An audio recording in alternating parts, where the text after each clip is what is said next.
everyone, Shirin here. So today we are talking short-term rentals. City of Henderson just approved short-term rentals, and regardless of how you feel about it, I think it's going to be really good for the city. Not only are the annual registration revenues going to go to the city, but also it's going to give a lot of options for the city to grow.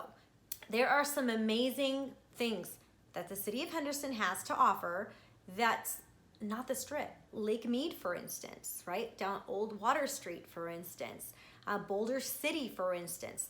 Now, there are so many great things about the city, and if you're like me, I have 2 young children, and anytime we go on vacation, I tend to look for an Airbnb or a VRBO, mainly because my kids are on a different sleep schedule, and it's nice to have a house where I can actually make, pancakes for the kids in the morning or cereal or whatever, and we have a space versus just a cramped little hotel room. So there are a ton of people that don't come to Las Vegas because the hotel rooms are a little limiting. So the fact that this is going to be, this is approved in Henderson is actually a really, really good thing.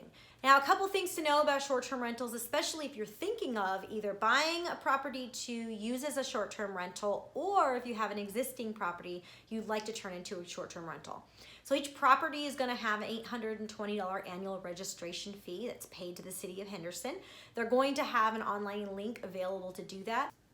The second thing is you're going to have proof that you're not in a homeowners association, or you have exclusive approval from your homeowners association. Now, the caveat here is most homeowners associations are not going to allow this. A lot of them already have the verbiage in there that they're not going to allow short-term rentals, and some of them say no rentals at all. The other thing you're going to have to think about is you're going to need to get approval from all of the neighbors around you, letting them know, hey, this house is going to be up for short-term rental. In order to do so, we have to get everyone's signature and approval saying it's okay. The house has to be a permanent structure. So what does that mean? Or the short-term rental, what does that mean exactly? So if you have a tent, an RV, a boat, a camper, a treehouse, whatever the case may be, you cannot use that as a short-term rental in the City of Henderson. And I'm sure you think I'm joking, but I'm not.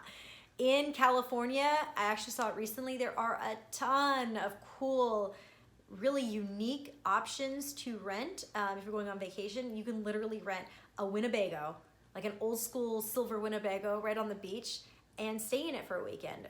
So awesome. But unfortunately, right now, and as of right now, the City of Henderson is not allowing that. Now, what is allowed is up to 20 occupants per house, but that doesn't mean your 2-bedroom condo can have 20 guests. This is solely based on square footage. So if you have a 4,000 square foot home on an acre lot, your max, no matter if it can hold 80 people, 20 guests maximum. So again, those guidelines are gonna be within the little link that I'm gonna place under below this video, so that way you can look for yourself and see exactly how to calculate the square footage for that. Another thing is, if you are renting a property and you think, hey, I'm gonna sublet, make some extra money on the side, you're gonna have to kind of pump the brakes on that one.